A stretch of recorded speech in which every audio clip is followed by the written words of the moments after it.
Ini lagi ngapain ya teman-teman ini? Oh, no, no, no, no.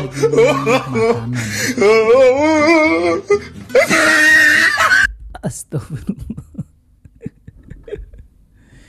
Ini kalau Muhyiddin belum sadar ya seperti ini ya teman-teman. Halo. Assalamualaikum warahmatullahi wabarakatuh. Teman-teman, kita bertemu kembali di channel Cahaya Hidayah. Nah teman-teman, jadi di video kali ini saya akan membahas yaitu video dari Bahar bin Smith, yang dimana Bahar bin Smith ini sedang ditunggu oleh Muhyiddinnya. Jadi teman-teman ya, Bahar bin Smith ini dimintai berkah, kalau saya lihat videonya ya, dimintai berkah oleh Muhyiddinnya, yaitu dengan memakan makanan yang dikunyah oleh Bahar bin Smith lalu kemudian dikasih kepada Muhyiddinnya. Ini adalah Muhyiddin yang aneh ya teman-teman. Apakah Muhyiddin ini belum tahu tentang terkait yaitu Bahar bin Smith ini bukan cucu Rasulullah SAW, yaitu melainkan adalah cucu Ubaid ya teman-teman. Tapi masih saja ini ya teman-teman, masih ada Muhyiddin ataupun jamaahnya yang masih setia, yaitu mempercayai bahwasanya Bahar bin Smith ini adalah zuriat Nabi SAW.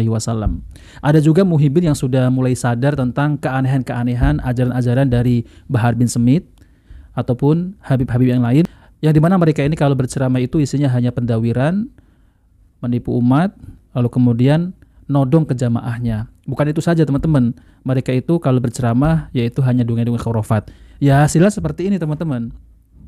Ini kalau belum gosok gigi terus dimintai berkah makanan yang sudah dikunyah lalu kemudian dikasih Muhyiddin suruh makan, nih bagaimana teman-teman? Jadi kalau saya lihat ya, ini Muhyiddin ini akalnya sudah nggak waras teman-teman. Dan Muhyiddin ini akibat yaitu malas, yaitu mencari ilmu agama sesuai dengan Al-Quran dan hadis Nabi SAW, akhirnya mereka itu didoktrin dan mudah untuk ditipu oleh oknum-oknum habib seperti ini. Nah teman-teman yang dimuliakan Allah Subhanahu wa Ta'ala, jadi saya akan tampilkan yaitu video dari Kiai Imaduddin Al-Bantani, yang dimana Kiai Imaduddin Al-Bantani ini yaitu menyadarkan jamaah dari Bahar bin Smith dan para Muhyiddin ini banyak yang sudah bertaubat teman-teman. Nah oke, mari kita simak videonya. Itu hanya framing karena Bang Haji Roma Irama pengennya begitu. Saya batalin itu nasab ente bukan berarti kita bermusuhan, karena memang tidak ada dalilnya. Ente ngaku tahun 895 Hijriah, sebelumnya ndak ada. Sedangkan orang yang diaku itu hidupnya tahun 345 Hijriah. Nah, di dalam tahun 345 Hijriah sudah ada kitab nasab, keturunan Nabi dicatat semua, tapi ente nggak ada. Katanya ente turunan Ubaid nggak dicatat sebagai keturunan Nabi 550 tahun. Di dalam kitab Silsilatil Alawiyan tidak dicatat, di dalam kitab Tahdhibul Ansab tidak dicatat, Muntaqilatut Talibiyah tidak dicatat, Al-Majdi tidak dicatat. Itu semua di abad 5. Masuk ke abad 6 ada kitab karya Imam Al-Fahru Raji, Kiai Haris. Imam Al-Fahru Raji itu seorang ahli tafsir, ahli usul fikih. Kalau ada lafaz al-imam dimutlakkan dalam usul fikih, maka al-muradu al-imam ar-razi. Nah, beliau menulis kitab nasab. Beliau menulis kitab nasab namanya Asy-Syajarah Al-Mubarakah. Beliau menulis Ahmad bin Isa punya anaknya cuma 3, Muhammad, Ali dan Husain. Tidak ada anak yang bernama Ubaid. Itu tahun 597 Hijriah. Kemudian muridnya penulis kitab Al-Fahri itu wafat 614 Hijriah. Menulis juga tidak ada nama Ubaid sebagai anak Ahmad bin Isa. Kemudian kitab Al-Asili, kemudian kitab As-Sabatul Musad, kemudian kitab Umdatul Talib Al-Kubra. Semuanya tidak ada yang nulis bahwa Habib ini putune Kanjeng Nabi. Tidak ada. Lah lamun wis mengkono niku premen kita arep dikon dipaksa-paksa ngakui, wong kita wis ngedeleng kita belaka. Premen maning ukur urusanane.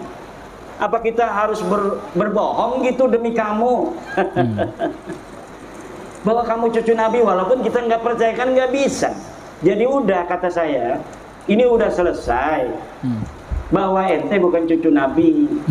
Tes DNA ini melenceng Ki Haris. Wong India, wong Kaukasus, Wong India. bukan orang Bukan orang Arab. Nggak ada keturunan Arab sama sekali jalur laki-lakinya itu. Nggak ada. Maka sudah beres saja biasa. Ayo kita bareng-bareng lagi. Yang biasanya datang tuh ke rumah saya jual minyak wangi, silakan. Saya bayarin 5.000. Yung minyak wangi 5.000 kok. Pengennya 500.000. 500.000. Udah, ayo dagang. Kalau misalnya kita suka kepada barangnya, kita beli. Enggak, gara-gara ente Balawi kita suka barangnya, enggak beli, enggak bakal. Ayo kayak orang-orang biasa lagi. Bahwa ente bukan cucu Nabi itu sudah hakul yakin.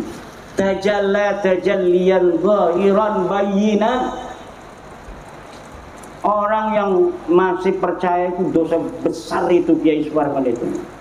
Premen orang dosa besar yang menisbatkan orang yang bukan cucu Nabi diomong cucu Nabi.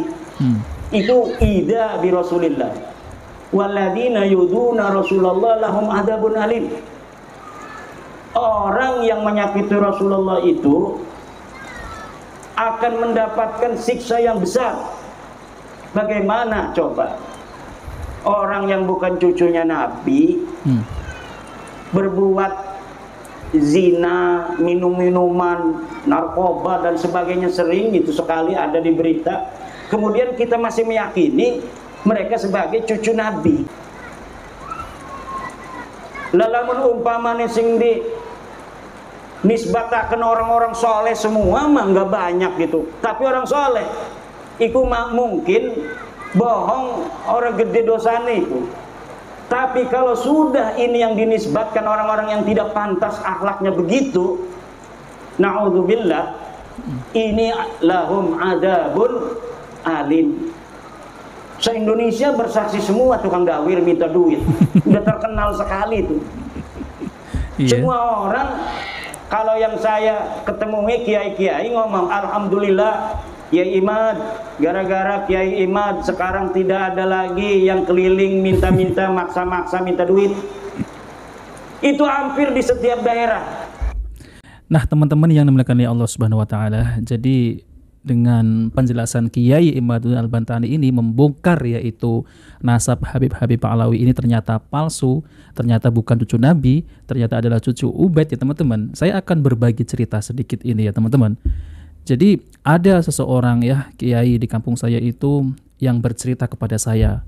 Ya, kiai tersebut itu kan memiliki pondok pesantren. Lalu kemudian ada mobil yang mendatangi pondok pesantrennya. Lalu kemudian salah satu di dalam mobil tersebut itu turun dan mengaku sebagai saya adalah cucu Nabi Pak Yai. Tapi si Habib ini yang mengaku sebagai cucu Nabi itu meminta makan, dikasih makan. Setelah itu ya teman-teman, ya lauk yang untuk para santri yang hendak nanti ketika istirahat yang akan dihidangkan kepada santri itu lauk stembor itu teman-teman ya, itu hendak dibawa oleh oknum Habib tersebut ya. Kemudian kiai tersebut itu tidak boleh ya teman-teman, mana boleh lauk stembor ini mau dirampok oleh Habib itu. Nah seperti itu. Jadi saya samakan apa yang diceritakan oleh Kiai Imaduddin Al-Bantani yang dimana para Habib ini memang oknum ini ada yang keliling ke pondok-pondok meminta-minta secara paksa teman-teman. Nah seperti itu, ya memang benar. Dan kenyataannya saya mendapat cerita dan cerita itu orangnya masih hidup. Nah seperti itu teman-teman. Jadi mereka itu mengatasnamakan cucu Nabi ya demi kepentingan dirinya dan bahkan demi kepentingan kelompoknya. Nah maka dari itu dengan adanya tesis Kiai Imaduddin Al-Bantani ini banyak mencerdaskan sebagian kaum muslimin yang sudah sadar ya teman-teman. Bahkan ada muhibin yang sudah sadar. Ya ada juga yang belum sadar ya teman-teman. Nah kita doakan saudara kita kaum muslimin yang belum sadar ya semoga Allah beri hidayah untuk.